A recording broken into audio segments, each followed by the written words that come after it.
Hello, everyone, and welcome to Blow the Whistle Sports. I'm your host, Wayne Holloway, and thank you for tuning in this week. We got a nice show planned for you guys. Uh, so stay tuned. It's about to go down. This season's almost over. But let me introduce my co-host, Mr. Steven Rubain. How you doing, sir? I am doing amazing. I want to first of all wish everybody a happy holiday season, whether you celebrate Christmas, Hanukkah, or Kwanzaa. Enjoy. Merry It's about Christmas. family and it's about giving. So, Ho, ho, ho, ho, ho, ho, ho. ho. Yes. So let's go. We got a lot of good topics to talk about this week, and I'm going to really challenge you this week. So let's get it going. Hey, you know what, Steve? I don't normally do this, but I have something to say to the Cali Cat Pack at the top of the show, man. Can I have like 1 minute, please? You sure may. And I'm going to talk about Carolina in a second. Go ahead. All right. Let me do it like this. Let me do it like this. Uh, uh.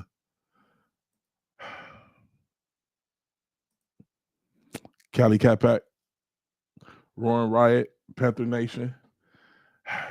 We didn't do it last week. And you know what? At the end of the game, Steve was with me. We watched the games together. I was ready to throw the towel in, and I felt down on myself. And it was just like, why even try? And then during the week, I've been going back and forth with myself because you know how we do as Panther fans. You ask yourself why and why things is just not working right. You just all frustrated. But you know what? Long as you have a chance, you have a chance. We have a chance, and I don't care how slim it is. This is football, and in football, we live by any given Sunday, right? But as Panther fans, we have our saying, keep pounding. And you know what I'm going to do? I'm going to keep pounding until the wheels fall off. And I hope you do too. We have a chance. We're the underdog. Everybody's going to look down on us because we've been playing like trash. Let's quite frankly, let's say what it is. We need the offense to wake up. We need the defense. Oh my goodness, we couldn't stop a run. Wake up, Panther fans! Keep pounding. Wake up, Panther Nation, Roaring Riot, Cali Cat Pack. We still in this. Let's go. But that's you know what I'm just gonna call that the Cali Cat Pack report for this week because we got that Panther heart. So keep pounding. I know my co-host gonna have some funny to say, but let's get into the show, Steve. I see the grin on your face, and I really don't like it. Just one thing: are we still in on Sam Darnold or not? Are we still sold on Sam Darnold? Sold on him. We were never sold on him. We were playing with what we got. When I heard you last week, you said Sam Darnold is going to come in there and get the job done. Well, I'm not even going to blame this on Sam Darnold. I'm going to blame it. It's a team game. I'm going to blame it on the whole team because we know Sam's weakness. I'm going to blame McAdoo first off because the same offense that we run when we have PJ in there, we need to run with Sam in there. We need that motion. We need to keep defenses fooled where they don't know if we're going to run or pass. We're going to run first offense, but we sneak the pass in there. When you sneak the pass in there, you always have somebody open because they think we're running, and that's what they need to do. Do what we do when PJ's playing. I love that constant motion from right to left, where they don't know which way we're going. They see that's what we need to keep going. Let me ask you a question for fantasy purposes. Yes, sir. This hurt my fantasy. All right. Why do you guys have Chuba Hubbard in there on the goal line stands and not putting Foreman, who's the power back? I'm only asking this because I had Foreman in my fantasy league, and I was upset when I'm watching the game and it's a goal line stand and they're putting in Chuba Hubbard. Chuba Hubbard is our back that we pass to most of the time, and I guess they call him as the one with hands. So he's a dual threat. He can run or he can run out the backfield, and we can toss the ball to him. I think they trust his hands a little more than Foreman, even though I've seen Foreman take some nice passes also too. But we're talking about on the goal line. If you got on the 1 or 2 yard line, isn't Foreman the guy you're supposed to be giving the ball, the power back? That's McAdoo, man. That's McAdoo. That's just like when we had Christian McCaffrey, and why our running game has been so much better. Christian McCaffrey is supposed to get the ball in space where he can make things happen. They will have Christian McCaffrey run up the middle when that's not the type of back he is. He can do that, yes, but he needs to get the ball in space, toss him from right to left, where he can use his speed and he can use his wit to get away from people. We don't use personnel right, and with the personnel that we have, it's been a little better. All right, well, I'll go with that. So let's give them 3 more weeks. Let's see how they close the season now. But let's get into the news. Let's start talking about a Hall of Fame running back, and we want to start on some sad news. Oh man, Hall of Fame running back. It hurts me to even say it. Franco Harris passed away late yesterday at the age of 62. R.I.P. I thought he was 70. He wasn't 72? No. Oh, sorry, I'm sorry. That's 62. I mean 72. Sorry. Okay. My mind's going. I'm still hurt just because he was pretty much my first star running back I can remember as a kid enjoying watching him run. Wow. And I can remember going to the 70s, just when the Steelers were dominant. I mean, this was going to be the 50th anniversary. Well, it still is going to be the 50th anniversary of the Immaculate Reception. Happened December 23rd, 1972. Those, probably, if not the most famous, definitely the top 3 most famous plays in NFL history. Wow. Raiders, Steelers, 1972, like I said, divisional playoff. Here's going back to football back in the day. Score was 7-6 with 30 seconds left in the game in the playoffs. Imagine that in today's NFL, 7-6 playoff game. But Steelers had one last shot on 4th down. They threw the ball towards Frenchie Fuqua. Ball bounces, depending on who he has, he either bounce it off his hands or Tatum's head, Jack Tatum for the Raiders. It bounced backwards. Franco Harris, who was just running behind the play, was able to pick the ball just before it touched the ground, run down the sidelines. I think it was like about 50 yards for the touchdown. Damn, it was like you were there, Steve. I can remember like it was yesterday. I mean, like I said, it was just, for those who remember the Steelers in the 70s, it was just one of those memorable plays that you just always remember. That pretty much it changed the fortunes of 2 organizations, because the Steelers then went on to win 4 Super Bowls in the 70s. The Raiders, it took about 5 more years later, they were able to win over the Vikings. I think it was John Manning's last game as a coach. But, the Steelers were the team of the 70s, whereas the Raiders were kind of like the villains of the 70s. And so that play is kind of recognized as probably one of the biggest plays, along with, of course, Joe Namath's, declaration to win the Super Bowl in 69. I mean, you just recognize those games as just special games in the NFL that changed the dynamics of the NFL. So this week they're going to honor him by retiring his number. Wow. The question to me is what took so long, but apparently the Steelers don't like to retire numbers. I was looking, and he's only going to be the 3rd Steelers number to be retired.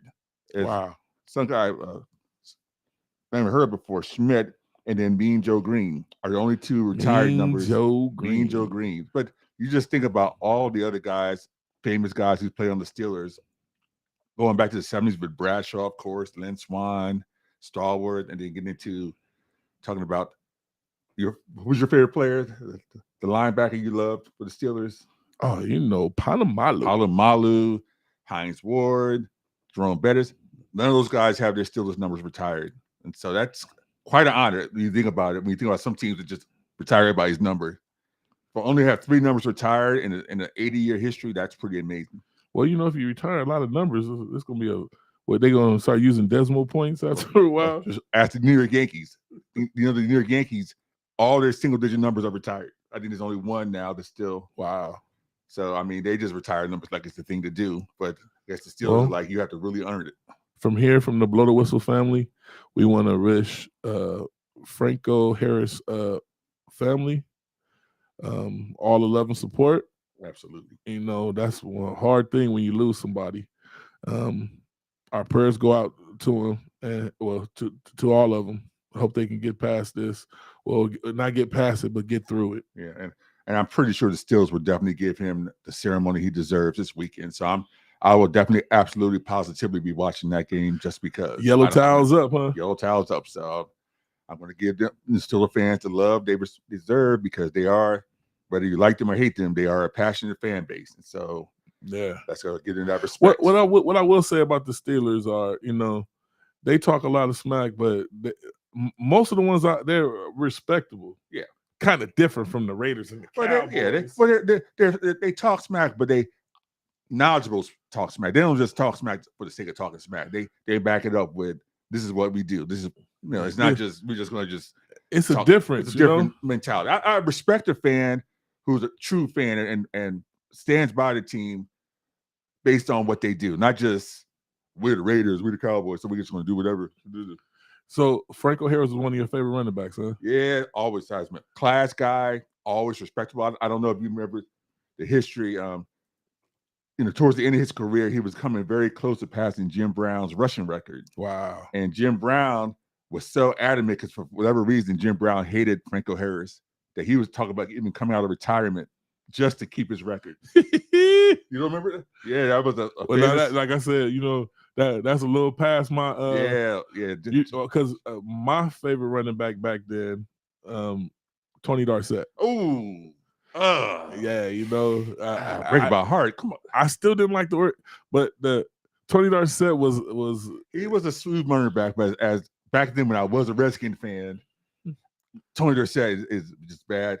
We don't recognize him as being great, even though he did have a solid career, but a Redskin fan, true Redskin fan, can never honor or recognize Tony Dorsett. It's just not going to happen. Well, you're still in limbo yet. You haven't came back to the Commanders yet. I'm a Redskin fan. I'll always be a Redskin fan. Don't get me wrong. Oh. I'm not a Commanders fan. There's a big difference. And we'll get into that in a little bit. But I do what I guess actually let's segue into that. Let's talk about Let's get into it. Let's get into it. The controversy of the week. New York Giants at the Washington Commanders. Now, that game was flexed into the night game because both teams at 7-5-1 held the last two wildcard spots going into the game. It was a pretty solid game for the most part. A lot of strong defense. Yes, sir. As my guy always does. Who I call him, Brett Favre without the Brett Favre arm. Of course, he makes the two big turnovers in the game. I mean, he made the strip sack fumble in the first half, and then he has the fumble in the fourth quarter. But even with all that, they still had a chance at the end of the game to tie it up. We're going to talk about this today because I'm going to put it up there.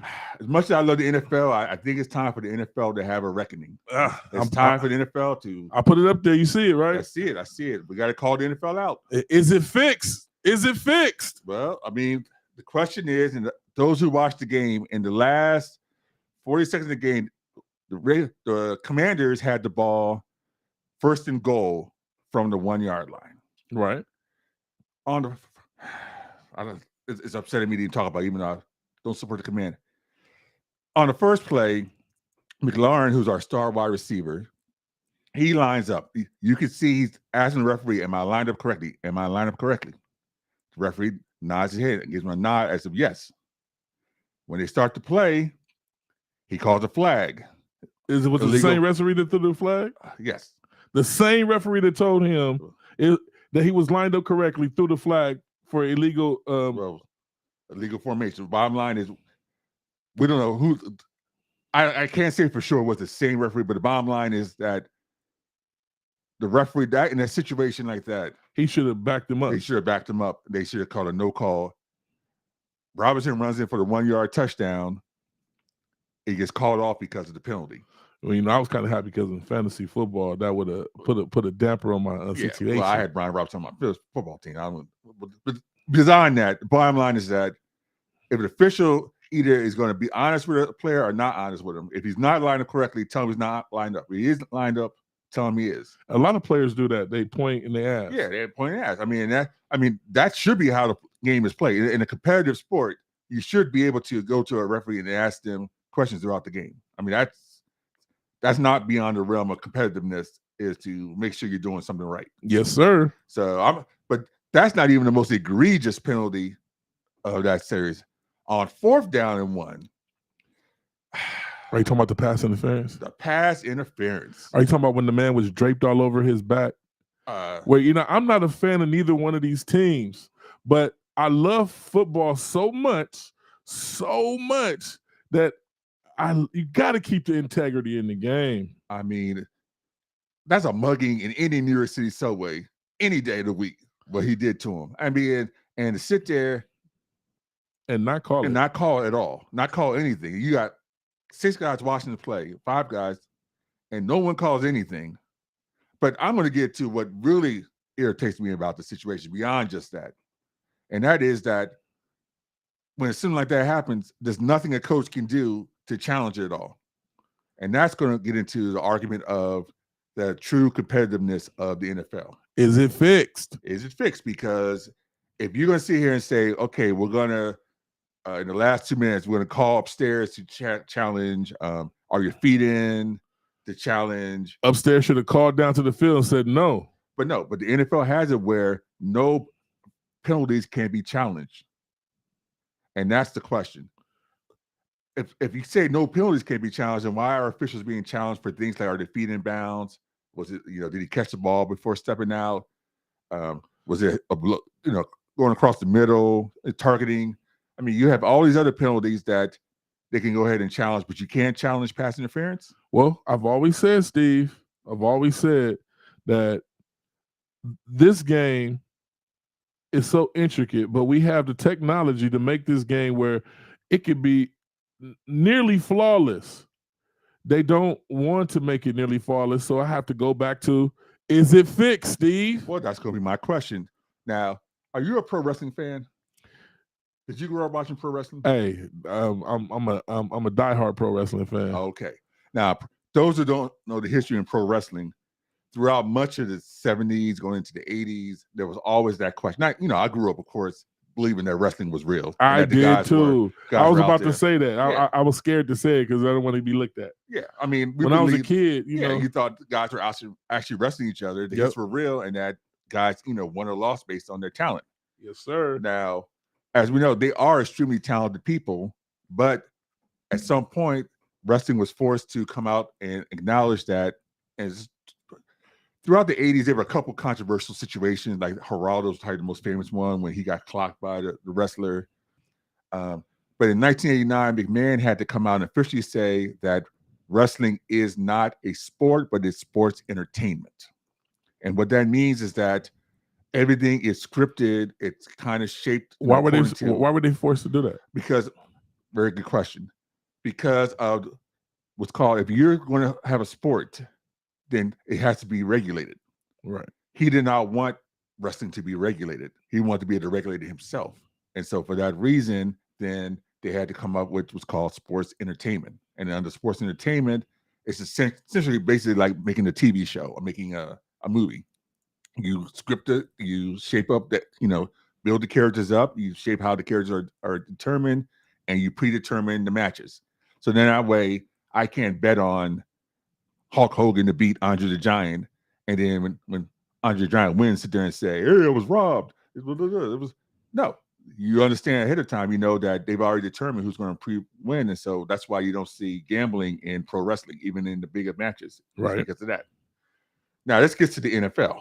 Well, I don't want to cut you off, but I want to give a shout out to the people that's tuned in, and on Facebook we have Omar Good. Omar, come check us out on YouTube, man. We're trying to get our views up on YouTube. Blow the Whistle Sports on YouTube. We got Mike Johnson, Bang Bang. He's a Niner gang person right there. And then let's go to YouTube. We got James Johnson, Bang Bang Niner gang. And Lamont Mahilia, he said, don't sleep on Ricky Waters. What's up, sir? How you doing? And we have a family member, it looks like. Yeah. Say the first name, Steve. I'm sorry, I can't see I wear my glasses. SESIL. My dad, Wayne Cecil, go by Cecil. Okay, what's up, Mr. Cecil? How you doing, sir, Mr. Rubain? Thank you for tuning in, sir. And we got 7 Canvas. Oh, the art decor. How you doing? Thank you for tuning in. And Derek, that's the Cali Cat Pack. That's my guy right there. He said, from what I understand, the NFL is registered as an entertainment company and not a sports company. With that, they can fix games without being penalized. And that was what I was going to get to. That's a great. Thank you for that, because that was going to be the question now. So the question is the NFL a competitive sport, or is it sports entertainment? Don't tell me this entertainment garbage now. Don't do me like you did I hate to break me. the news to you, but he's absolutely right. And so NFL back in the late 80s, early 90s, there was questions as far as with marketing. But actually, it even goes before that, but let's just break it down that other marketing agents were like saying, why can't we sell merchandise for the NFL teams? You know, individual teams should be able to sell their own merchandise and make their money based on other products. And so the NFL said, no, all 32 teams fall under the umbrella of the NFL. We are sports entertainment, and thus we control all marketing rights. You have to go through us to market products using the NFL label or NFL logo. So then you go back to, I know you remember this play, the old Spygate of the Patriots. Right. Now, Jets fans wanted to sue the NFL, stating that the Patriots had an unfair advantage by using the cameras to spy on their practices. Right. The NFL stated that the Patriots were within their right to do so because they are sports entertainment, and thus they're, exempt from being targeted as individual teams. Individual teams can't sue, or individual fans of teams can't sue. And then, like I said, lastly, going back to the marketing again, they have one more marketing suit where someone tried to sue Reebok. I think it was called American Eagle, not American Eagle, but American something, where they sued saying that Reebok has a monopoly over NFL merchandising. And the NFL once again stated that because they are sports entertainment, they thus can control what companies they want to market their products to. Now, the reason why this is important is that, much like with professional wrestling, which I spoke about earlier, technically the NFL can, and most likely, it's like they do, shape games. They can have officials do what they Now, see, I'm getting upset now. I hear you, but I have to interject. And Omar's on your side. He said the games are rigged to be entertaining. He said the games are rigged to be entertaining. Now, this is what I want to explain to people. They put entertainment on it. My belief, I could be wrong, so they can control their marketing and their products. Now, legally, they can rig games like we all like you guys are saying. Now, what I'm saying is there's too many moving parts on an NFL team. Now, referees, when you talk about rig, like that Washington game when Washington should have just won this week, and we can go back to further games where I can point out stuff to where Washington should have won the game, but they made it to where Washington didn't score that touchdown because maybe that would have messed with the point spread or something was going on. Well, look where you're going now. You're going down that road. So let's talk about who are the NFL's biggest sponsors right now. FanDuel and DraftKings. Right. Now, last I checked, FanDuel and DraftKings do sports gambling. Right. Now, you don't think it's in their interest to see games rigged? You don't think it's in their interest to see, maybe if an official can affect the game where they kind of keep this point spread within a certain amount to... I'll go for that point spread thing. Yeah. I'll go for that, but that's you're not going to tell me that the whole game is... Well, no, we're not saying the whole game is scripted, but then whether you do it the whole game or you do it for a certain percent of the game, the bottom line is that you're affecting the outcome of the game. And that, over the course of a season, that's influential. The question is the NFL truly 32 individual teams competing for one prize on a fair basis? Or is the NFL, we're going to pick and choose which teams we want to do better, and we're going to try and influence the best we can within the realm of, players, just like in wrestling, players get hurt in wrestling. Right. Wrestlers get hurt. Situations don't work according to plan. There's always can be something here or there. But for the most part, you understand that if you're watching a wrestling match, they've already kind of shaped how it's going to turn out.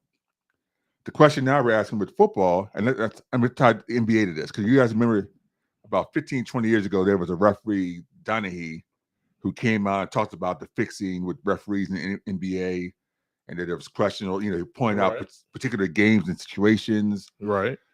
The NBA went about and they made a couple changes. One of those being that referees now, anytime somebody's foot's on the line between a 2 and a 3, they can go back and check the monitor to make sure that person gets a 2 or 3. And then also they gave coaches one challenge to any call, whether it could be a foul call, or whether the guy, 3-point play, whatever. The officials can go back and make sure that play was called right. Even if they made the call, they can go back and change the call. If they go back and see, oh, I made a mistake, the person wasn't fouled. That's why. Why doesn't the NFL do that? We need that. Yeah, why doesn't we the NFL need do that? it? And this needs to be checked. The commissioner needs to come out. We need answers. Yeah, we need answers because I hear what you're saying, Omar. Omar said Anheuser-Busch is the biggest sponsor to the NFL. Yes. And what I'm saying is this. You can throw a ball to somebody 10 times. It doesn't mean they're going to catch the ball. So when it comes to something being rigged, multiple parts have to be in on this. Now, shaving it or making it to where he said it's influence to be made entertaining. Yeah, influence. I mean, that influence in itself. I mean, that's what pro wrestling is. Pro wrestling is influence to make it entertaining. You're shaping things up so that people will be more involved. You want to keep the games closer. You want to keep the games more. I understand that point of it, but when you're saying rigged, it means, let's say NFL was two people, a 2-player game. That means you have to know, like, all right, we're gonna lose this game, and I have to know we're gonna lose this game. No, you can go back to point shaving in basketball. It doesn't have to be two people know ahead of time. It could be somebody just decides, hey, I'm not going to make these shots. I'm going to do whatever to influence the point spread of the game. I would believe that if we didn't have people that get old, when you get old, people normally it would come out. It would come out. Well, what's that? Doesn't have to come out. We've seen it. We've seen officials make egregious calls. Who pays the officials? The NFL. They work for the NFL. They're not out there just doing it for the fun of it. They're doing it because the NFL pays them. So if they're doing what the NFL is paying them to do, and the NFL tells them, hey, I need you to miss these calls here or there, they're going to do it. But missing calls here and there is not. It's influencing the game. It's influencing the game, but it's not. It's not rigging the game. Okay, you go on semantics. You kind of influencing or rigging the game. It's still changing the look of a game. I mean, you can put the argument either way, but it's still, the bottom line is that it's not, the integrity of the game is influenced. And so if I'm a sports fan and I want my team to win, that loss against the Commanders could be a cost them a playoff spot. I have to dig deeper into this because this information stopped me from watching wrestling. Well, I'm gonna tell you that. No, it stopped me from watching wrestling. I do not want to watch something that's predetermined. But it's predetermined because they're making it interesting. You understand going in there, don't put your heart and soul into it because you know that so-and-so it's already been determined they're going to win or lose. And so if they lose, you sit there and say, okay, well, hey, they lost. They'll get next time. Now in the NFL, if you lose the Super Bowl because of a bad call, that's devastating to your team. You feel personally invested in it. And that's why I'm saying the NFL needs to come out and either change the rules or come out and say, look, we're sports entertainment, take it at face value. I need answers. Yeah. I need answers. I will not believe you, Steve or Omar. No. I get everybody cheats. Everybody tries to cheat, but you have people on the field. He's not going to drop the. Well, I can see somebody getting paid. I'm still trying to get this. Well, my head. You keep tying the players to the league. I'm not criticizing the players. Players have nothing to do with this. I'm talking about the league as a whole, the organization, the NFL. They're the ones who are making these calls and making these decisions. The players are out there to play. They're not trying to win or lose games. as far as rigging or what you call rigging. They're trying to win. They're trying to win. Yeah, I mean, I don't have any question at all that all the players are out there to try to win. I'm talking about the league sets itself up where they can influence games based on not having to make calls that they should be able to make, and then making bad calls and not being held accountable for it. And that's my question. It's not 100% acting, Omar, because everybody has to be in it if it's 100% acting. Yeah. Everybody has to be in it. No, it's influence. The word is influence. They're influencing the outcome of games. And that's the question we have to determine is that based on the idea that it's sports entertainment and there's people at the top who are making these calls, or is it just you have individual actors as officials, whatever, who might be on the payroll? And maybe FanDuel or DraftKings is tipping off certain officials and say, hey, I'll give you such and such money if you don't make such and such call to do whatever you can to influence the end of the game. I mean, this has happened in sports before. Don't act like this is like some new novel thing. I mean, I understand somebody trying to like that Washington game.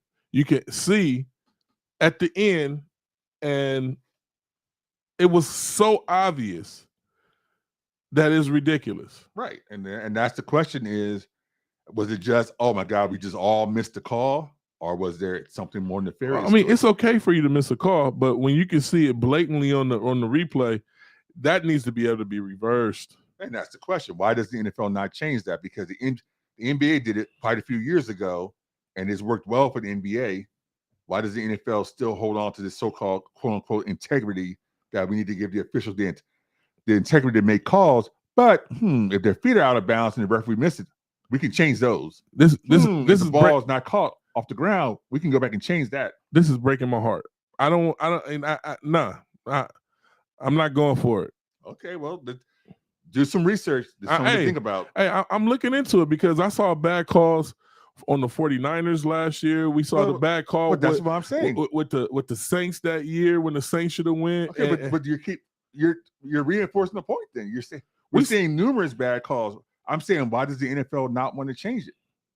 If we're recognizing the fact that the NFL makes bad calls, why don't they want to change it? Let me take my scarf off. I'm getting hot. Yes, I'm getting hot. Yeah, because I mean, we're all passionate fans, and we go ahead and truly want to believe that the game is truly won or lost on the field.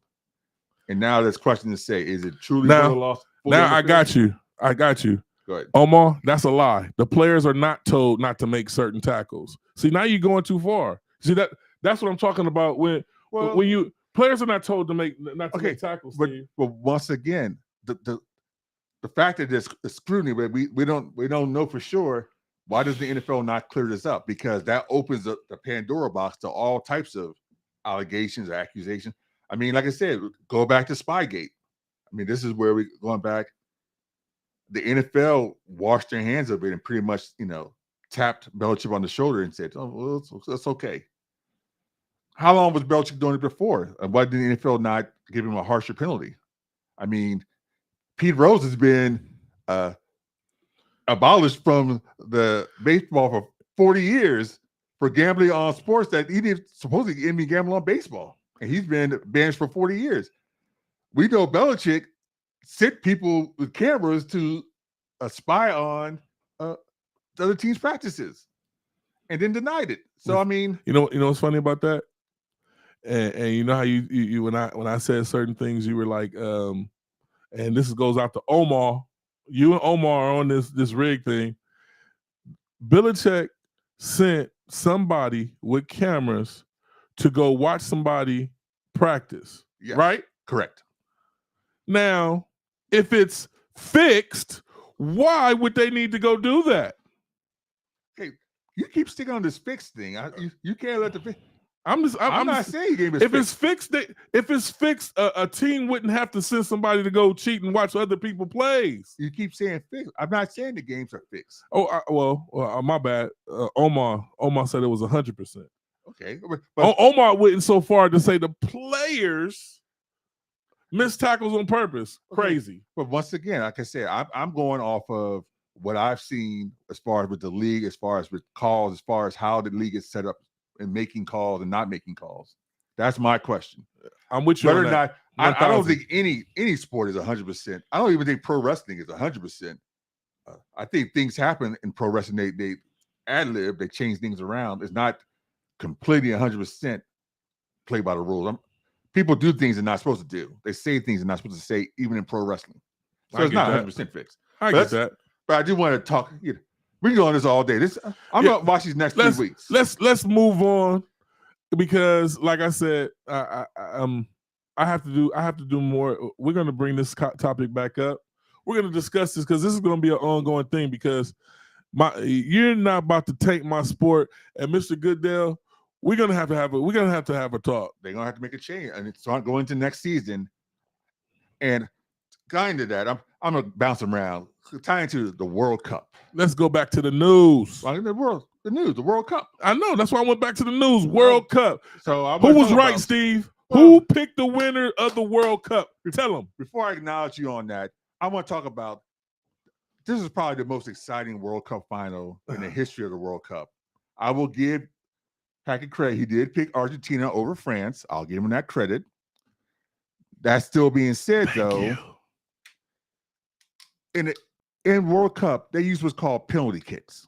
And this is where if the game goes, past the 90 minutes and then it goes into 2 overtimes and it's still tied, they allow 5 guys on each team to go 1-1, switch 1-1-1-1, and kick what's called a penalty shot towards the goalie. And whoever has the most goals from there is the winner of the match. It's controversial, let's be honest, because a lot of the traditionalists have always argued that it was a beautiful team sport. It's not fair to have the game be won or lost based on individual talent. It should be won or lost on the field with everybody participating. That's the old traditionalists. Now, from a fan perspective, it's probably one of the most exciting, passionate things you'll see, because each player, you just could feel the tension going through them, and they don't want to be the one to cost their team the World Cup. And so you literally could see guys almost choking on the field. So so now this one, this was exciting from start to finish. It ended up with penalty kicks, and Argentina was able to win in the penalty kicks. I'm going to tie it back to the NFL again. Now, the NFL has this old arcane system of overtime where originally it was just sudden death. You go in there, team wins the coin flip, they get the ball. If they go down and score anything, game's over. That sucked because it wasn't fair. If a team, basically, if you lost a coin flip, your chances of winning are like 15, 20%. Because the team who's going to get the ball first usually always got the momentum. They're going to go down and at least kick a field goal with the game. So the NFL a few years ago instituted a new policy where both teams now should have the right to get the ball if the team does not score a touchdown on the first series. So if you go down and kick a field goal, then the team has to kick off the other team, and then now it's sudden death. I have to interject. Go ahead. Because we have Omar. He on one tonight. Omar's like, the World Cup is BS too. Whoa. But he said the refs sucked. Hey, you know what? Everybody's not going to agree with calls. And you know what I love about what you said, Omar? You said the NFL is 100% fixed. You said a lot of stuff, but then you say it's fixed. Then you say they're cheating. You don't need to cheat when it's fixed. Make up your mind, sir. That's what I'm saying. It's not. It's not. It's influence, which is cheating. Right. I will go for the cheating. I will go for the influence of people trying to make money. Vegas trying to make money. FanDuel, DraftKings, all of them trying to make money. I will go for that. People are crooked. I will go for that. Fix? Nah, sir. You don't have to cheat if it's fixed. Remember that. But let's move on and let's get back. I'm gonna just close out the World Cup. Okay, go ahead. Go ahead, Steve. Now, as far as the NFL, going back to the NFL, now college football a few years ago went to a new system where they, instead of doing the old one team gets a chance to win the game, each team, they started off at the 25-yard line. Each team gets the ball one chance to score either a field goal or a touchdown. Right. If the score is still tied, then they go to the second round, third round, fourth round. Originally, it was like you just go on and keep playing until the game's over. They would have sometimes 8, 9 overtimes. So then they finally changed the rule that on the second time you must go for 2 to try to, shorten the number of overtimes. That works very well for college, and I know the NFL is too arrogant to probably think we're not going to do what the college game does, but they really should look into it because I think that's the fairest way to make overtime efficient where both teams legitimately have a chance to win the game. I kind of like the overtime right now.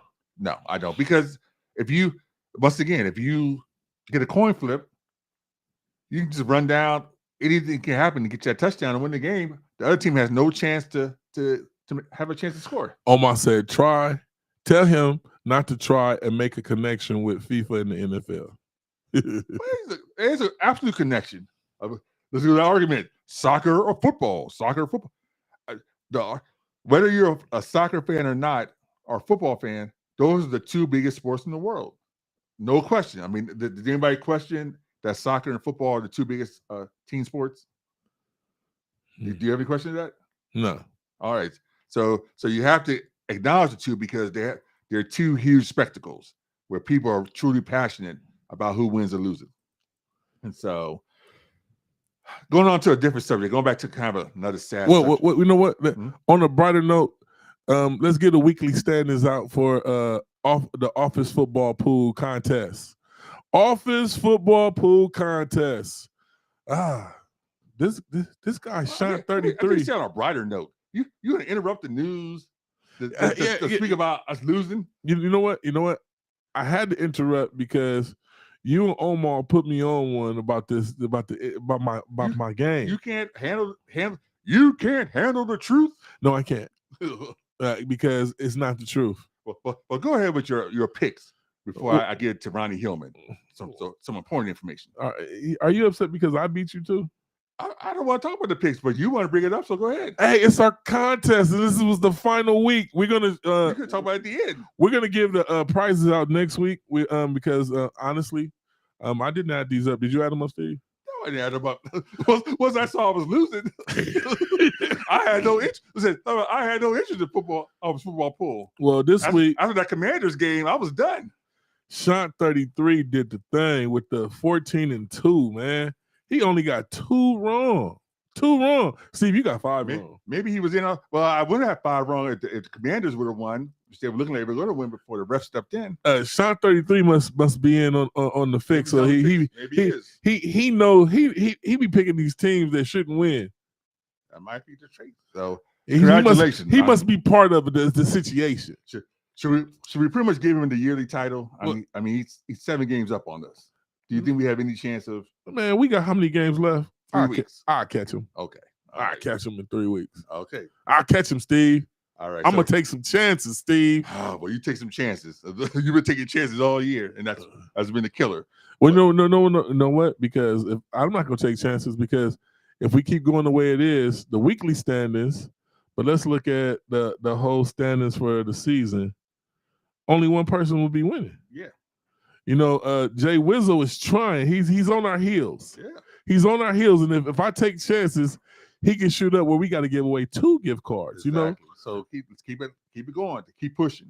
So, but I'm gonna congratulate Jay Wizzle and Sean 33. Sean 33 with the 14-2. Jay Wizzle, he's at 12-4, tied with me. 12-4 this week. King Jeezy. Oh, he's 12-4 also. Oh man. Miss Mary, 11-5. Yes. Same with you. Great job, moms. Yes. We didn't make the picks together, so just know we made separate picks. But yes, we were tied. Well, you can tell y'all had the same mind. 11-5. Yeah. 11-5. I want to know if y'all picked the same picks. No, we didn't make the same pick. You can go check it out and see. We had different picks, but hey. Congratulations.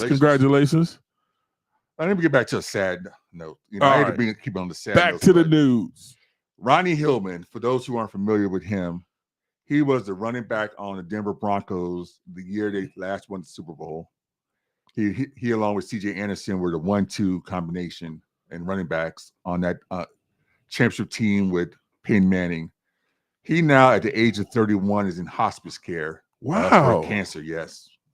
I heard the story the other day and just horrible story. Just so young, and say he's not doing too well. They don't look like he's going to make it. So I just want to give a shout out to him and his family, and just prayers go out, prayers up.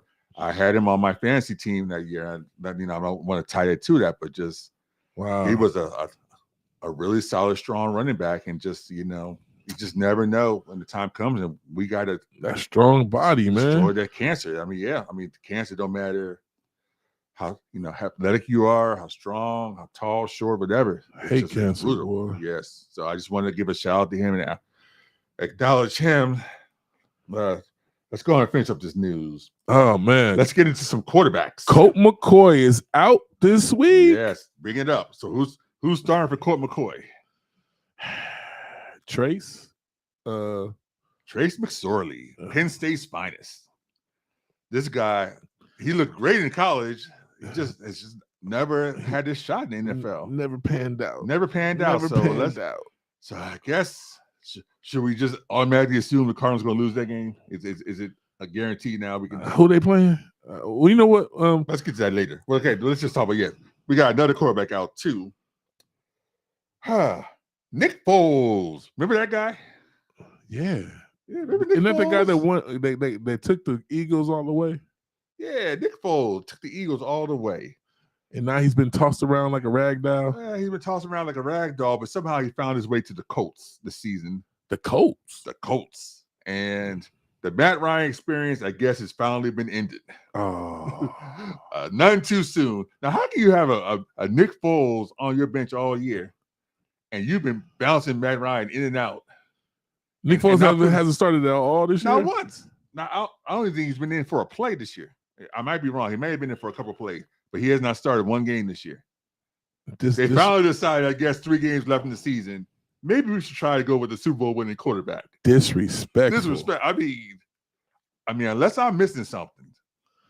I mean, he looked pretty darn good last time I saw him play, and I think he was with the Bears. He looked pretty good to me. So is Matt Ryan's career over?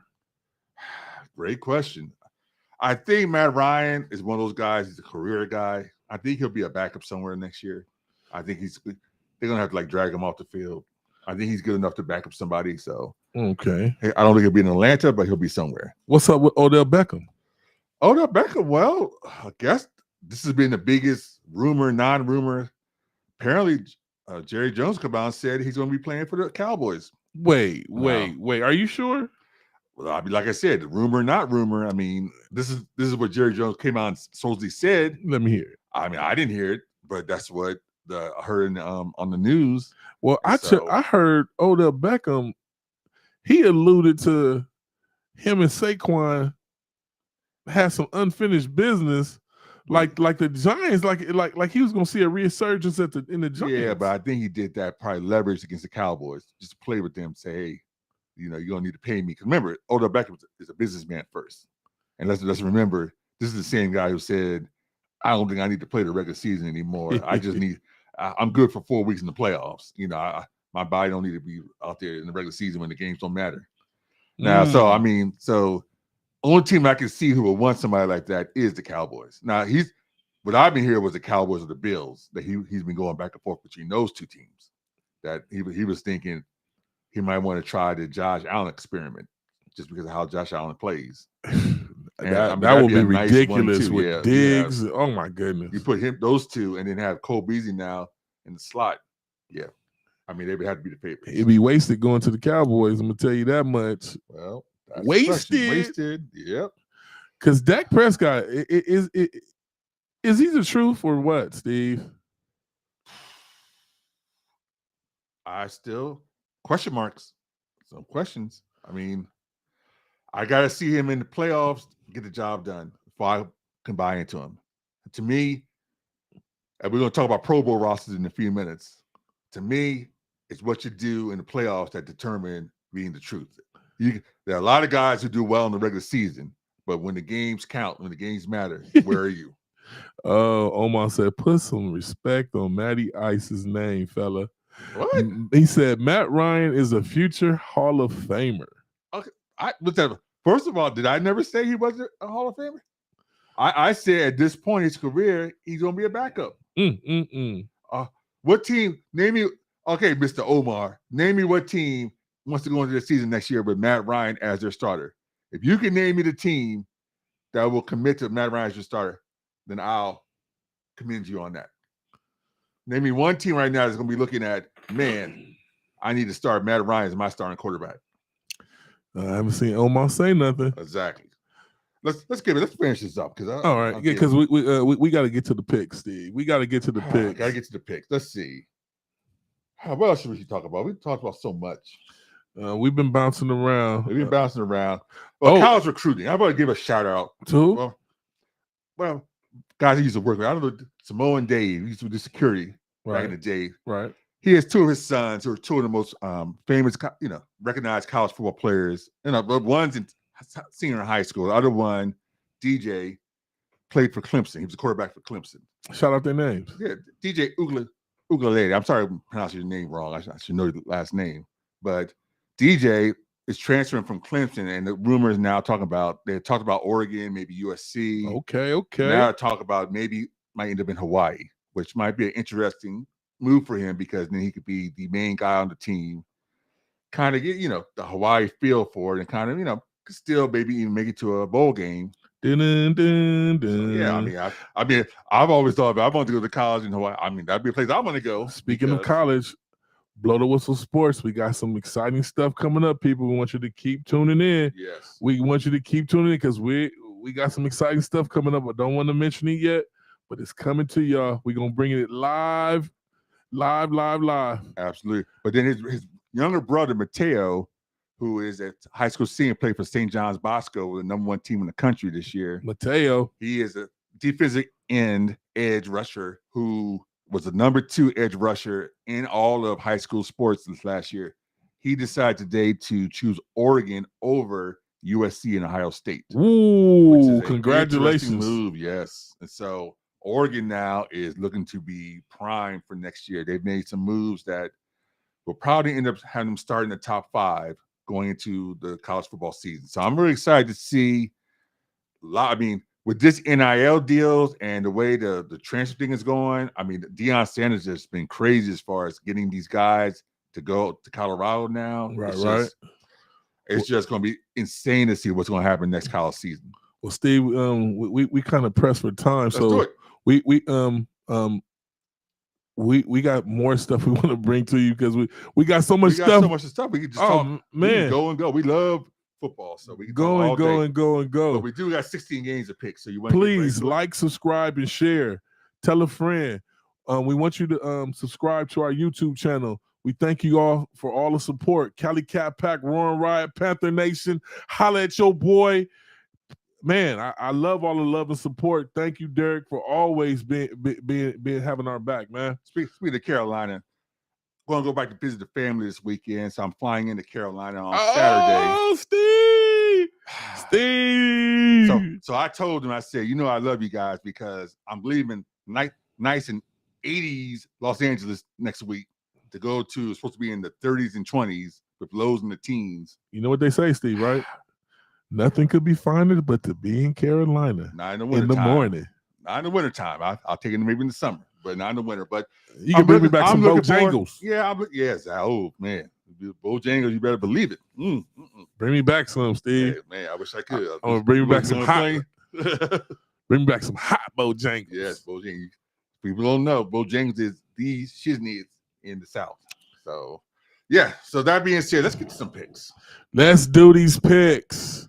All right, we got Thursday games. We got the majority of games now on Saturday would be in Christmas Eve, and then we have 3 games on Sunday.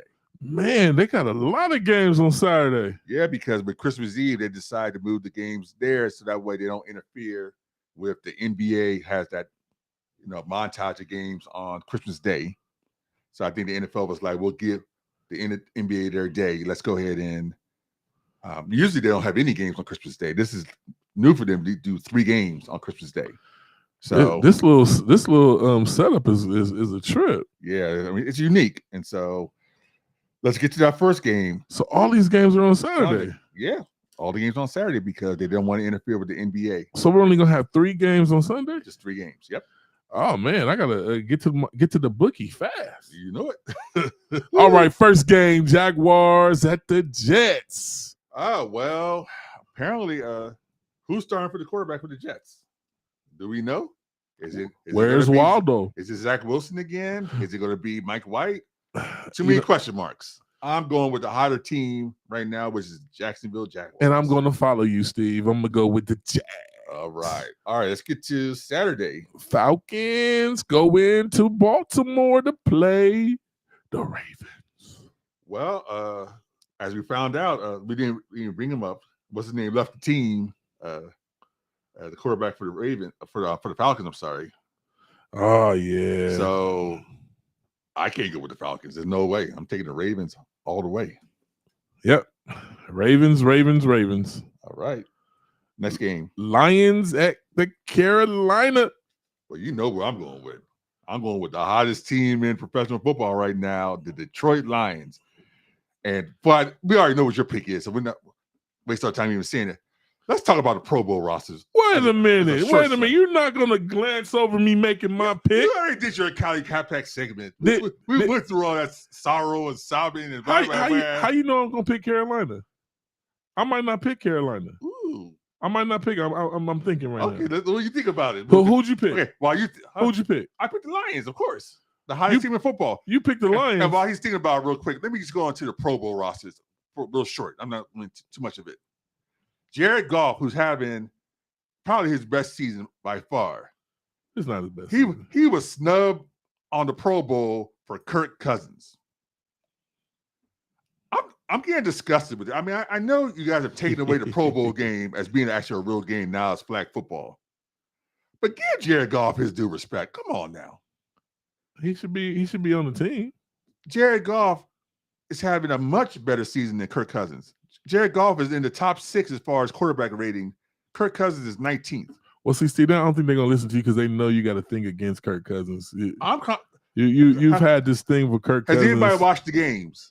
This guy has made more turnovers, more bad things. If it's not for Justin Jefferson's greatness, this team wouldn't even probably be near 500. You got 2 superstars in Cousins. I mean, I forget his name, Dalvin Cook and Justin Jefferson, and a solid defense. But Kirk Cousins is a killer. Come playoff time. You guys will see what I mean. Omar picked the Texans, okay, the Jets, and Carolina. The Texans. Have we got? No, we haven't got there. I'm just Omar. You know, he out there spitballing. He's spitballing. He putting it out there. And you know what? I made my decision. Mm-hmm. It didn't take long. You see what it is. Cali Cat Pack, Roar Riot, Panther Nation, stand up. I mean, I don't know why we even wasted time. Stand up. They coming to Carolina. We not losing twice in Carolina, Steve.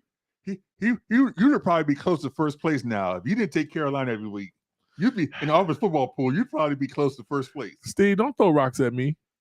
Don't act like you. I'm just calling it real. You've taken about 5 weeks, but you've taken them to games you know they're gonna lose. You've taken them. Steve.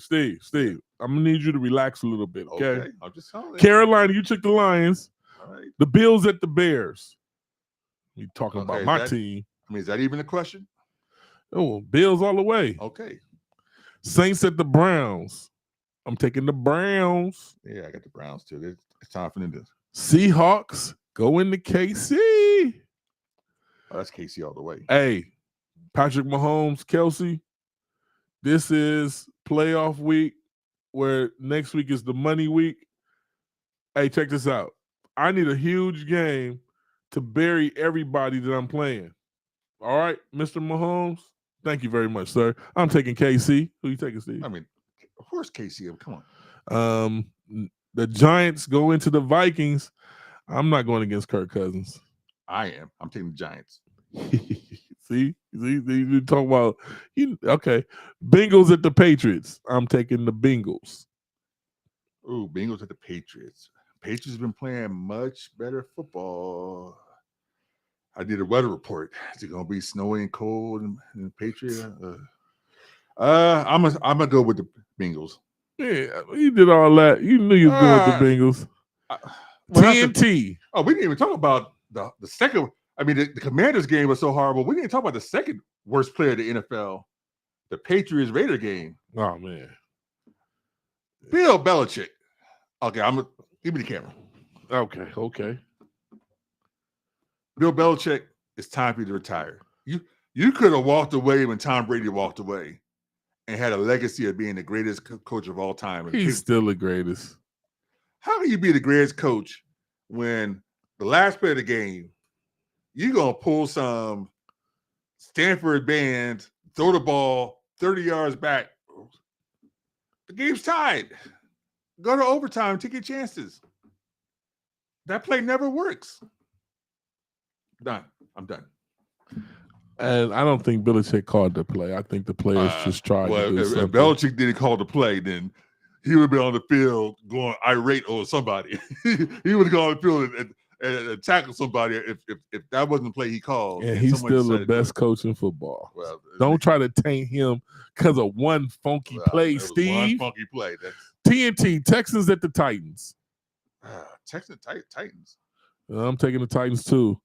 Washington Commanders at the Bang Bang Niner gang. They go, Washington fans, watch yourself. The Niners are dangerous at home. Watch yourself. With that being said, I'm going to take the Commanders to beat the Niners. What? Yep, I am. I like that scrappy guy over there. I don't. And Purdy, he got to still show me something. He's looking good. He's looking kind of excellent over there. But who you taking, Steve? I'm taking the Niners. Oh. After what happened. Take the Niners all you want to. We just saw what the league did to the Commanders. You think they're going to let the Niners lose at home to the Commanders? I think the Commanders is going to be upset, and I think it's going to jump off to. They're going to jump on them. Okay. That boy going to do his thing. Eagles at the Cowboys. Ooh, the game of the week. Jalen Hurts is not playing. I cannot take the Eagles if Jalen Hurts is not playing. I sure can, and I will. And I'm taking the Cowboys because the Cowboys like to run the score up because they're gonna be all over him not playing. Okay. Who's the backup? Gardner Minshew, who was pretty solid with Jacksonville. He's not bad. He's not bad. Remember, Eagles still got that defense, and they still got Sanders and a solid wide receiver. I mean, with that being said, I'm still taking the Cowboys. Okay, take them. Raiders at the Steelers. Raiders. Oh, this is the Immaculate Reception game. The energy. Ooh, I mean, with Tomlin will have Franco that team dying, pumped up. I got the Steelers all the way. You know what? I didn't count that into the man passing away and teams step up. I'm still taking the Raiders. Okay, you take it. Green Bay at the Dolphins. Now we're getting into the Sunday games. Green Bay Dolphins. Taking the Fins. I got the Fins too. I don't trust Green Bay. Broncos at the Rams. Trash. I mean, I won't say that. Broncos at the Rams. Are they going to let Russell Wilson play this week? Great question. I think the Rams are done. They're 4-10. They just decided they're going to just tank the season. I'm taking the Broncos with upset. I really don't want to pick neither one of these teams, but I'm going to go and say I'm going to take the Broncos because they got a running game and Cam Akers is so shaky. Listen, you bad about Kirk Cousins. I think you hate Cam Akers more than I hate Kirk Cousins. You will be correct on that. Yeah. Buccaneers at the Cardinals. Woo, Tom Brady. Yep, that's what I'm taking too. Yeah, I Trace McSorley. I got the Buccaneers. Chargers at the Colts. Taking the Chargers. Yeah, I mean that's a no-brainer now that Nick Foles though. Ugh. Almost said Purdy is the MVP. What? I'm gonna go with the Chargers. James Johnson said you're a smart man for taking the 49ers. Yeah, come on, dude. As you know, I have a history of being a Redskin fan. Like I said, I haven't yet become a Commander fan yet. But what you mean I'm asleep? Lamont said I'm asleep. What you mean? What that mean? You take the Cowboys. You see you sleeping this week. There y'all go. Omar like the Niners ain't losing any more games. Period. Y'all gonna lose to the Commanders this week. Okay. All right, well, we got some good games this week. I'm gonna have Steve's Christmas gift for him to open next week after Christmas. Yeah. I'm waiting for him. Since he going to Carolina, I know I'm gonna get a gift. I know since he going to Carolina. I was gonna be something early, but I'll wait till we get back. You won't do it now. We'll wait till I get back. You get back, so I can give you yours at the same time. Yeah. So they can see us with the gifts at the same time. But I will be in Carolina. Oh man. Yeah, nothing could be finer than to be in Carolina. But thank you guys. Like, subscribe, and share. Thank you for tuning in. We will be back next week with another hot show. I'll be calling in. Yeah, so it'll just be packed. You're not gonna be here. I'm gonna be calling in from Carolina. Oh, okay. And I'll be especially bad spirits. You think I'm in bad spirits any other week? Okay. Well, I'll wait to hear from you from the snow, Steve. Yeah, well, from the snow. Thankfully, I think they're not gonna have any snow. Hopefully, but it is gonna be cold. So what we will do is, I'm gonna get Steve. He'll have him call in for most of the show. Then we're gonna have him type in the YouTube chat so we can open the phone lines at the same time, and Steve can be battling with y'all on this chat line. I can't wait to get to the chat line.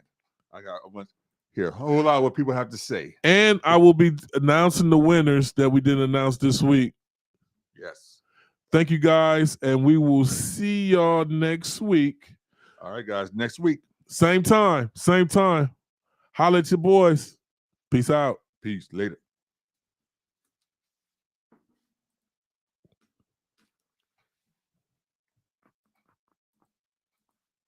We'll be looking on time.